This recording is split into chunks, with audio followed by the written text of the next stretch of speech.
اور مجھ پہ یقین مت کریں لیکن ایک سیاسی بصیرت رکھنے والے شجاعت حسین غضنفر صاحب، سب سے پہلی تو بات یہ بتا دوں کہ ماشاءاللہ آپ کو ایک ٹون کی بیٹ سٹی کی کرتے ہوئے بسم اللہ الرحمن الرحیم پروگرام ٹاپ سٹوری کے ساتھ میں ہوں آپ کا میزبان عاصم امین، اور ہمارے ساتھ اسٹوڈیو میں موجود ہیں سینئر صحافی تجزیہ کا ناصر نقوی صاحب۔ ناصر صاحب، جو اپوزیشن آج حکومت میں ہے وہ نعرے لگاتی تھی کہ ہم غریب کو ریلیف دیں گے، کل بجٹ پیش ہوا ہے جی، آپ سمجھتے ہیں کہ اس میں کوئی ریلیف آیا؟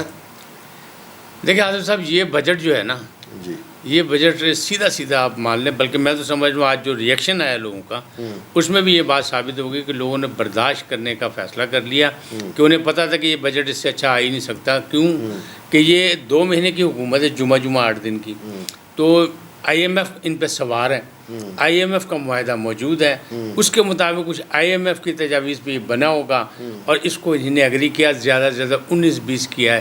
جو ایک تبصرہ آتا ہے نا ہر بجٹ پہ کہ یہ الفاظ کا گورکھ دھندا ہے، تو یہاں بھی الفاظ کا گورکھ دھندا ہے۔ عوام کو ریلیف نہیں ملا جو ملنا چاہیے تھا، اور جس کا مطالبہ یہی لوگ کرتے تھے کہ مہنگائی، بے روزگاری، معاشی بحران، دلدل میں پھنس گئے پاکستان، تو یہ ساری باتیں ان کو کرنی پڑیں گی، لیکن اتنی آسانی سے اتنی جلدی ہو نہیں سکتی تھی۔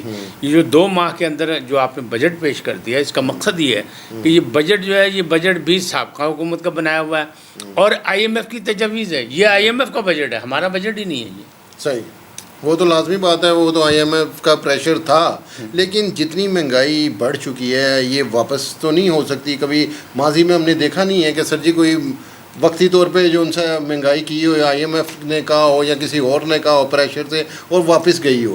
دیکھیں عاصم صاحب، ایک بات تو سیدھی ہے کہ دنیا میں چاہے آپ اپنے گھر کا جائزہ لے لیں، چاہے آپ ہمسائے کے گھر کا جائزہ لے لیں، چاہے اپنی مملکت کا جائزہ لے لیں، کوئی شخص ادھار پہ ترقی نہیں کر سکتا۔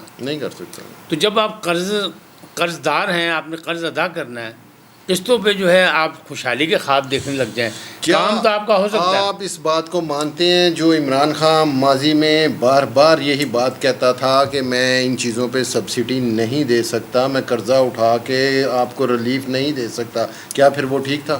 دیکھیں ایک حد تک تو وہ ٹھیک تھا، لیکن جب ان کی حکومت ہلتی نظر آئی تو انہوں نے بھی سبسڈی پیٹرول پہ دے دی اور پیسے کم کر دیے جو نہیں کرنے چاہیے۔ سر جی، پیٹرول ایک ایسی چیز ہے نا صاحب جس کی وجہ سے ہر چیز مہنگی ہوتی ہے۔ نہیں، انہوں نے آنے والوں کو مشکل میں ڈال دیا نا، یہ تو آپ کی پالیسی ہے نا۔ اور دیکھیں یہ اس کا حق بھی تھا، اس لیے حق تھا کہ جب آپ کو گرایا جا رہا ہے، آپ کی حکومت ختم کی جا رہی ہے۔ کیا آپ یہ کہہ رہے ہیں کہ اس کو پتا تھا کہ یہ کچھ ہونا ہے؟ جی، اب تو یہ چیزیں سب پہ واضح ہو گئی ہیں کہ 1 سال پہلے سے ان کو پتا تھا کہ ان کی حکومت گرائی جائے گی اور معاملات جو ہیں وہ گڑبڑ ہوں گے۔ مطلب شیخ رشید صاحب بھی اس کی نشاندہی کر چکے ہیں اور فواد چودھری صاحب نے بھی نشاندہی کی کہ اسٹیبلشمنٹ کے دباؤ میں ہم نہیں آئے، اسٹیبلشمنٹ ہم سے ناراض ہو گئی، لہٰذا ہماری حکومت گرائی جانی تھی۔ جیسے ہی پتہ لگا تو ان کے جو سیانے تھے انہوں نے مشورہ دے دیا کہ پیٹرول میں 10-10 روپے کی سبسڈی دے دا کے ان کو ایسا کر دو تاکہ اگر ہمیں گرا دیا جائے تو آنے والوں کے لیے ٹائم جو ہے ٹف ٹائم ہو۔ یہ ٹف ٹائم ہے سر جی، امیر کو کوئی فرق نہیں پڑتا، غریب کو کوئی فرق نہیں پڑتا، مڈل کلاس طبقہ جو ہے وہ پس کے رہ گیا سر۔ دیکھیں اصل فرق ہی ہمیشہ ہر بجٹ پہ مڈل کلاس کو پڑتا ہے۔ جو لوگ جو ہیں سرکاری ملازم ہیں یا دیہڑی دار ہیں، جو سفید پوش ہیں، جنہوں نے کپڑے لتے کی فکر بھی کرنی ہے، بچوں کو پڑھانے کی کوشش بھی کرنی ہے، ورنہ آپ دیکھیں تو غریب کو بھی فکر نہیں۔ غریب تو کہتا ہے میری قسمت ہے، میری قسمت، میں تو غریب ہوں، میں فٹ پاتھ پہ سو جاؤں، زمین پہ سو جاؤں، اور اشرافیہ کو بھی فرق نہیں پڑتا۔ نا صاحب، غریب کو جو انسان ہم نے سروے کیا ہے اس کو کوئی فرق نہیں پڑتا، اس کے اخراجات بہت کم ہیں، نہ ہونے کے برابر ہے۔ انہوں نے سال کا مٹیریل جو ان سے نا پہلے ہی وائی بی جی کر کے اپنا مٹیریل رکھا ہوتا ہے، جو وہ کام کرتے ہیں ان سے ان کی سیونگ ہو جاتی ہے۔ دیکھیں ہمارے دیہی علاقوں میں تو یہ ہوتا ہے کہ جو اناج آپ اگاتے ہیں اس میں سے حصہ مل جاتا ہے، گھر میں آپ کو کھانے کے لیے روٹی چاول یہ وہ سب چیزیں، ان کی روٹی کا کام تو ختم ہو گیا۔ لیکن غریب وہ نہیں ہے، غریب اس سے بھی آگے ہیں، جو مزدور طبقہ ہے، جو غربت کی لکیر سے نیچے ہے، ان کے لیے کیا کہ، لیکن وہ کیا کہتے ہیں، ان کا اللہ پہ ایمان ہے، وہ کہتے ہیں ہماری قسمت، ہم پیدا ہی غریب گھر میں ہوئے تو ہم نے یہی رہنا ہے، تو وہ رو پیٹ کے گزارا کر لیتے ہیں۔ وہ گرمی بھی برداشت کر لیتے ہیں, وہ سردی بھی برداشت کر لیتے ہیں. مڈل کلاس کے لیے ساری پرابلم ہے, اشرافیہ کے لیے بھی نہیں ہے, کیونکہ جائز ناجائز ان کے یہاں جائز ہوتا ہے. آگے آپ سر سیاست میں کیا ہونا دیکھ رہے ہیں؟ چودھری شجاعت صاحب, دونوں بھائیوں کے آپس میں جھگڑا شروع ہو گیا ہے, وہ بھی آج میں کہتا ہوں تاریخ میں یہ کبھی نہیں سوچا تھا. جیسے نواز شریف اور شہباز شریف ایک دوسرے سے الگ نہیں ہو سکتے تھے, ویسے ان دونوں بھائیوں کے بارے میں سنا جاتا تھا, لیکن آج وہ بھی کل سامنے آ گئی چیزیں. سر اس پہ کیا کہیں گے آپ؟ دیکھیں, چودھری برادران میں اختلافات تھے اور ہم لوگ کوئی 6 ماہ سے یہ باتیں کر رہے تھے اور تمام تجزیہ کار کہہ رہے تھے کہ ان لوگوں کی راہیں الگ الگ ہیں, لیکن مانتے نہیں تھے, وہ تردید کر دیتے تھے, خاص طور پہ چودھری شجاعت صاحب. اب کھل کے سامنے آ گئے.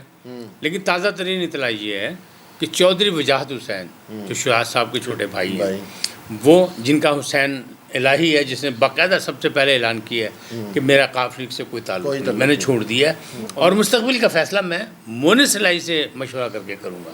اس کا مطلب بغاوت تو ہو گئی.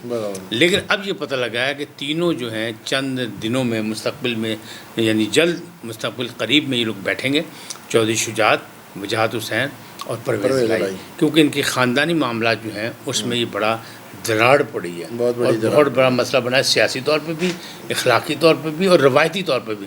اب لیکن ایک چیز حقیقت ہے کہ اللہ ان لوگوں کو زندگی دے, صحت تندرستی دے ان تینوں کو. اگر ان میں سے کوئی ایک نظام قدرت میں واپس چلا گیا تو پھر یہ خاندان بکھر جائے, کیونکہ نوجوان جو ہیں چاہے وہ مونس الہی ہوں یا حسین الہی ہوں, یہ سارے لوگ اکٹھے نہیں رہ سکتے. جی نا, یہ سارے لوگ اکٹھے نہیں رہتے.